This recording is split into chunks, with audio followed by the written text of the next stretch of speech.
안녕하십니까? 네, 일주일 동안 고생 많으셨죠? 이 안식일 하나님께서 주시는 참된 평안이 여러분들에게 가득 넘치기를 빕니다. 오늘 말씀을 시작하면서 이 대학교 학창 시절에 구름을 매일 보다가 어느 날 너무나 구름이 아름다워서 지은 시가 있는데 읽어드리고 시작할까 합니다.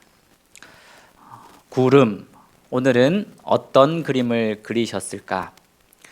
이 땅의 일에 지쳐있는 나에게 하늘을 바라보라고 오늘도 하나님은 그림을 그리신다. 뭉게구름 사이로 재미있는 동물로 신기하게 화려함으로 수놓은 아름다운 그림을 보고 있으면 나에게 힘 주시려 그리신 하나님의 손길이 느껴진다. 그래서 바빠도 잠시 이곳을 찾는다. 이제 일어나 땅을 봐야 할 시간이지만 지금의 그림이 아니라 그때에는 타게 해주신다는 희망을 가지고 힘차게 걸어간다. 이제 그 구름을 타게 해주실 날이 우리에게 얼마 남지 않았습니다. 아멘이십니까? 네. 지구 종말 시계가 있는데 올해에 정확히 100초 전으로 재설정되었습니다. 과학자가 말하기를 우리는 세계가 몇 시간 또는 몇 분도 아닌 몇 초만 남았다는 것은 세상이 얼마나 가까운지를 표현하고 있다고 말했습니다. 그래서 이 성경은 이 마지막 때를 살아가는 우리들에게 봉함된 다니엘서를 연구하라고 말씀하셨습니다. 다니엘서 12장 4절에 다니엘아 마지막 때까지 이 말을 간수하고 이 글을 봉함하라. 많은 사람이 빨리 왕래하며 지식이 더하리라. 정말로 우리는 많은 사람이 빨리 왕래하며 지식이 더하는 시대에 살고 있습니다. 부조와 선지자의 다니엘에 의하여 기록된 예언은 우리가 살고 있는 이때와 관련되어 있기 때문에 특별히 우리에게 주의하라고 말합니다. 그래서 이 예언들을 연구하면 엄청난 축복이, 특별한 축복이 함께하리라는 약속을 우리에게 주어졌습니다. 그래서 앞으로 5번 정도 마지막 때 다니엘서에 나타난 현대진리라는 시리즈로 우리 성도님들과 함께 말씀을 나눌까 합니다. 오늘은 다니엘서 1장의 말씀을 보겠습니다. 여러분들이 다 아시기 때문에 읽지는 않겠습니다. 유다왕 여호야김이 다스린 지 3년에 어떤 일이 생기냐면 이스라엘 나라가 바벨론의 포로로 잡혀갑니다. 이스라엘에게 하나님이 아무리 돌아오라고 말했지만 이스라엘은 끊임없이 하나님의 부르심에 불순종했습니다. 그러면서 다니엘서 1장에 크게 2가지 일이 언급되는데 첫 번째는 이 그릇이 하나님 예루살렘의 거룩한 그릇이 바벨론 신전으로 갔고 두 번째에는 선별된 이스라엘 포로들이 붙잡혀서 예루살렘에서 바벨론으로 이끌려 갔습니다. 거룩한 성전의 그릇이 바벨론 신전으로 갔듯이 아름답고 흠이 없었던 다니엘 세 친구들도 어떻게 된 겁니까? 바벨론으로 같이 사람도 그릇과 마찬가지로 잡혀간 것입니다.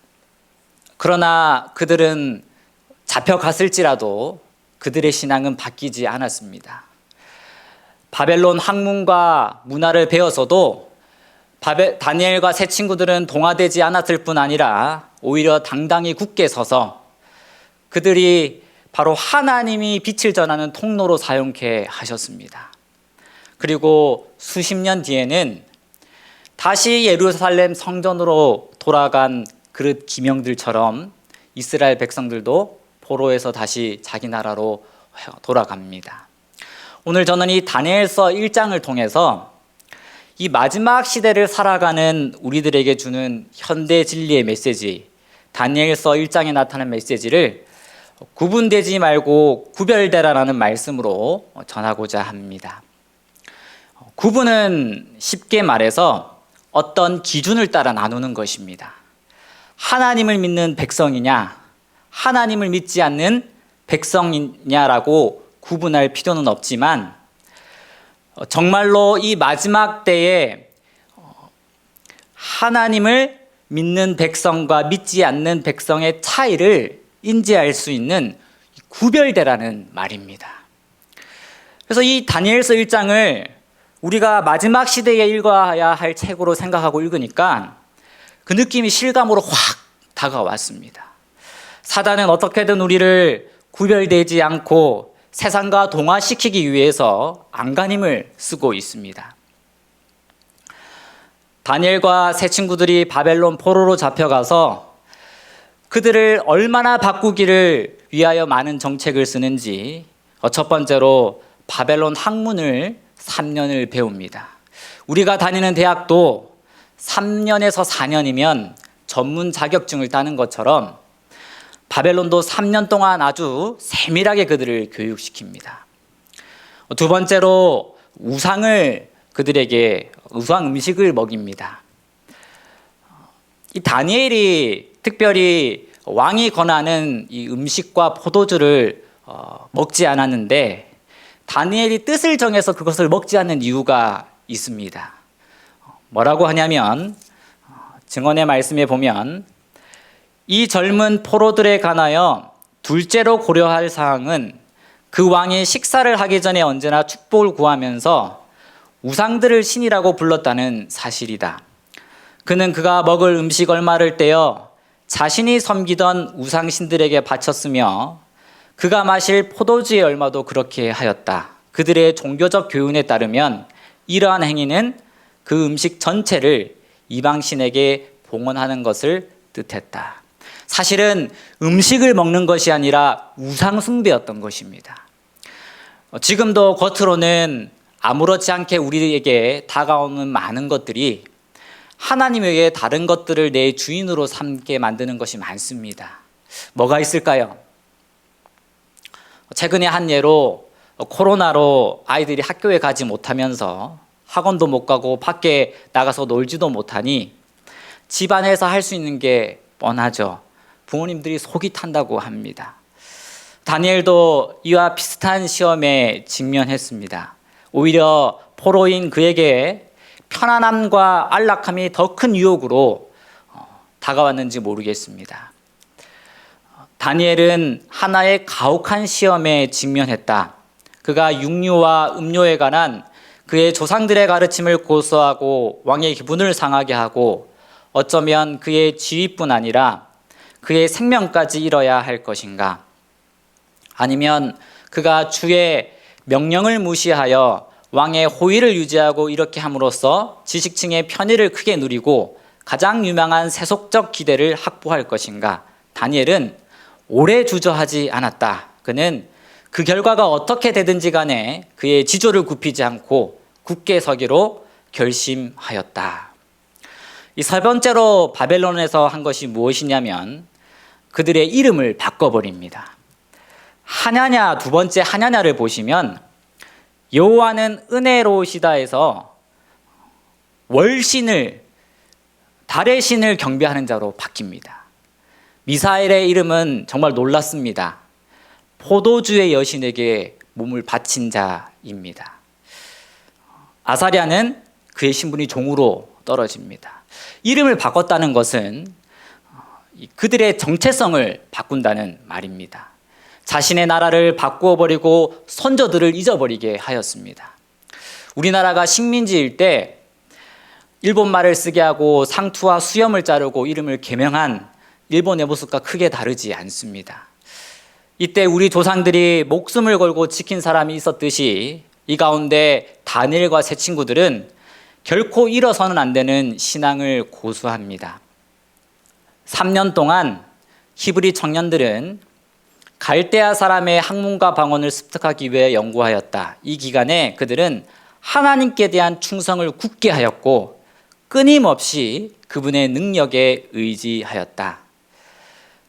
가정의 감화와 신성의 교제로부터 분리된 그들은 칭찬받을 행동을 하려고 노력하였으니 이는 짓밟힌 백성의 명예와 저희의 주 되신 하나님의 영광을 위해서였다. 다윗은 그들의 학문과 방언을 습득하기 위해 불철주야 연구하였지만 이 신앙만큼은 하나님께 충성하기로 결심한 겁니다. 사랑하는 성도 여러분, 사단이 어떻게든 하나님께로부터 우리를 잃어버리게 만들려고 할지라도 끝까지 하나님의 손을 붙잡고 놓지 않는 우리 저와 여러분이 되시기를 바랍니다. 한 병원 직원이 이번 주에 이렇게 얘기했습니다. 정말 사단은 똑똑한 것 같다고.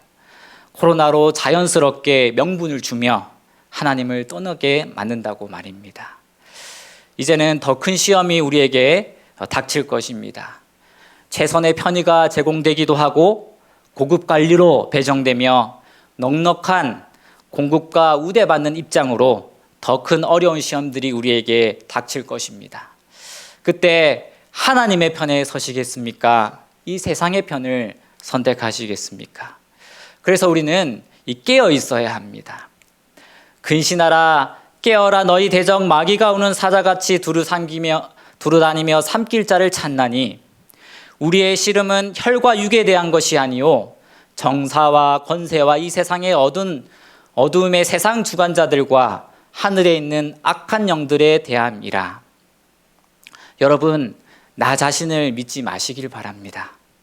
결코 내 의지로 하나님을 믿을 수 없습니다.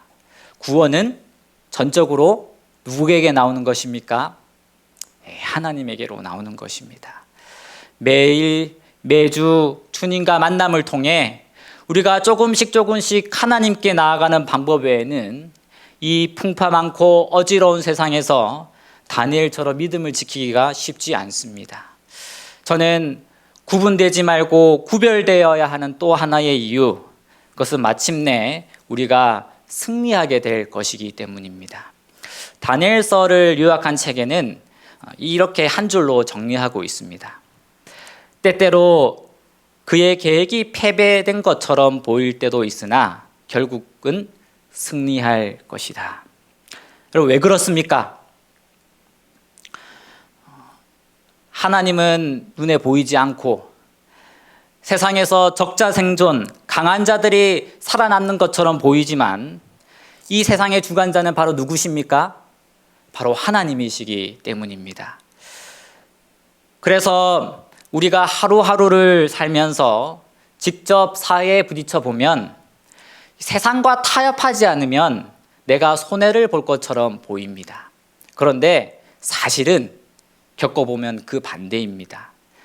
뜻을 정하여 우상 숭배의 음식을 먹지 않는 다니엘이 어떻습니까? 10배나 그 나라 박수와 술객보다 뛰어나다고 했는데, 여러분, 어떻게 이 청년이 그 나라의 이 고위관리직에 있는 뛰어난 지도자들보다 10배나 뛰어날 수 있겠습니까? 이것은 하나님이 하시지 않으면 일어날 수 없는 일입니다. 군대에서도 한 번도 안식일 때문에 저는 손해보지 않았습니다. 오히려 은혜를 많이 받았습니다. 매주 교회로 외박 같은 외출을 나갔고 휴가도 더 많이 나갔으며 군대 삶의 질도 상사에게, 간부에게 더 좋은 대우를 받았습니다. 아르바이트 할 때도 안식일을 지킨다고 해서 더 좋은 아르바이트를 할 수 있었습니다. 하나님은 한 번도 저를 실망시킨 적이 없습니다. 그런데 이 다니엘과 세 친구는 여기서 한 걸음 더 믿음의 발자국을 내딛습니다. 그들은 하나님이 설사 그리 아니하실지라도 나는 하나님을 믿겠다고 합니다. 내가 죽으면 죽으리라고 담대하게 왕 앞에 나갔던 에스더처럼 우리는 이런 믿음을 이 시대의 마지막 시대에 가져야 합니다. 믿을 수 있는데 믿으면 그것은 믿음이라고 말하기보다는 신뢰에 더 가깝습니다. 믿음은 믿을 수 없을 때 믿는 게 믿음입니다. 이 세상에 사는 우리는 그래서 세속과 거룩한 이 균형을 유지하는 그런 사람이 되어야 합니다. 시대의 소망에 세상의 표준에 도달하기 위하여 애씀으로써 근심의 짐에 눌려 상심하는 자들이 많이 있다. 여러분, 지난주 다 그렇게 안 사셨습니까?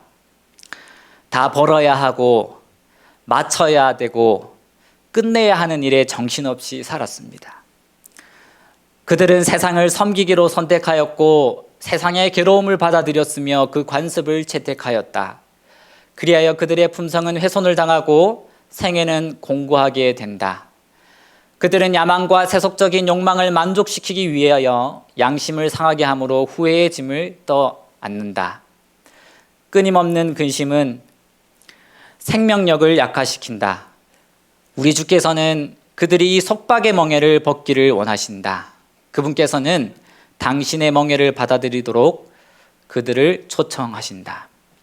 이 말씀은 이 세상에서 이 세상의 것들을 좀 더 받아들이고 내가 원하는 대로 채워야 내가 좀 더 행복하고 의미 있고 소중해지고 자랑스러워질 거라 생각하면서 여전히 무거운 짐을 지고 살아가는 이 세속적 그리스도인을 향하여 하시는 그리스도의 말씀입니다. 이번 한 주 무엇 때문에 분주하셨습니까? 하늘의 것을 사모하고 사랑해서 분주하셨다면 잘 하셨습니다.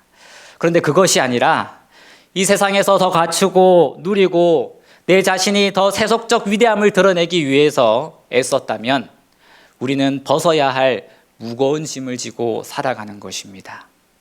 오늘 그 모습 그대로 가지시고 우리 예수 그리스도의 초청에 응하셔서 나오게 되시기를 간절히 바랍니다.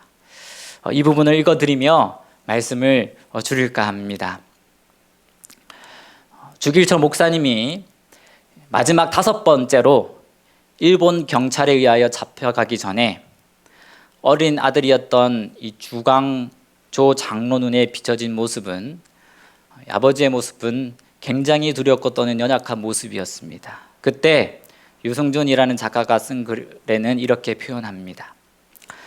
주광조 장로는 그날의 기억을 떠올리며 눈시울을 붉혔다. 어린 그의 눈에 비친 아버지는 강철 같은 의지를 가진 투사도 물불을 가리지 않고 돌진하는 전사도 아니었다. 연약한 한 인간일 뿐이었다. 그러면서도 그가 자신에게 주어진 십자가를 마다하지 않았던 것은 오직 예수 그리스도를 향한 뜨거운 사랑 때문이었다.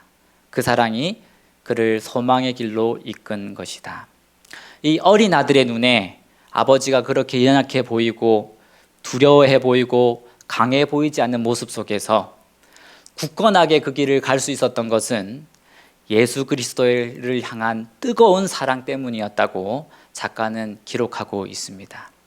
사랑하는 성도 여러분, 누구든지 이렇게 될 수 있습니다. 오늘 우리는 이 사랑이 없다면 이 세상을 이길 수 없고 이 화려한 세상을 본받지 않고 살아갈 능력이 없습니다. 누구든지 이 사랑의 초청에는 제한이 없습니다. 세속화를 주의하고 조심하는 유일한 방법은 이 세속함의 위대함과 거리를 멀게 사셨던 예수 그리스도를 내 중심에 모시고 이 예수님을 날마다 눈에서 놓지 않고 사는 결과로 주어지는 것이지 그저 세속화되지 않기 위하여 몸부림치고 애쓰는 삶으로는 결코 벗어날 수도 또 얻을 수도 없습니다.